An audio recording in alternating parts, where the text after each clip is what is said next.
আপনার ভিডিওতে কোনো নয়েজ থাকবে না, আপনি শুধু যে ভয়েসটা দিবেন শুধু এই ভয়েসটাই থাকবে, অন্য কোনো ভয়েস থাকবে না আপনার ভিডিওতে। কিভাবে করা যায় আমি অনেকের ভিডিও দেখছি আপনাদের ভিডিওতে বাইরের সাউন্ড আসে।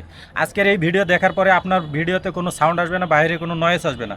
যেটা নয়েজ বলি এটাকে মানে আমরা সোজা কথা বাংলা বলতে আমরা নয়েজ মানে বাইরে যে সাউন্ডটা আসে সেটাকে আমরা নয়েজ বলি। তো কিভাবে করবেন, আপনার এটা করতে গেলে আপনার ক্যাপকাট লাগবে। ক্যাপকাট যদি আপনার না থাকে তাহলে অবশ্যই ডাউনলোড দিয়ে নেবেন। তো আমি এখন ক্যাপকাটে চলে যাব। ক্যাপকাটে চলে যাওয়ার পরে আমি একটু সময় নিচ্ছে, যাই হোক আমি নিউ প্রজেক্টে চলে যাব। নিউ প্রজেক্টে আপনি চলে যাবেন। চলে যাওয়ার পরে আপনাকে গ্যালারিতে নিয়ে যাবে। গ্যালারিতে নেবার পরে আপনার যে ভিডিওটা এডিট করবেন সেই ভিডিওটা এখানে চলে আসবে। আপনি ওই ভিডিও আমি একটা ভিডিও নিয়ে দেখিয়ে দিতেছি আপনাদেরকে কিভাবে করবেন। আমি আমার একটা ভিডিও নিয়ে গেলাম, নেবার পরে আমি যদি আপনাদেরকে দেখাই এই ভিডিওতে আমার কেমন নয়েজ বাইরের সাউন্ডটা কেমন আসছে, আমি যদি ভিডিওটা প্লে করি,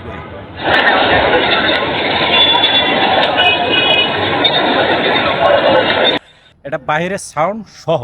তো এখন আমি কি করব, আমি এখন ভিডিও লেয়ারে ক্লিক করব। ক্লিক করার পরে আমি একদম নিচে চলে আসবো। নিচে চলে যাওয়ার পরে একবারে টান দিয়ে একবারে ডাইন পাশে চলে আসবো। আসার পরে এখানে লেখা আছে দেখেন নয়েসে ক্লিক করবেন।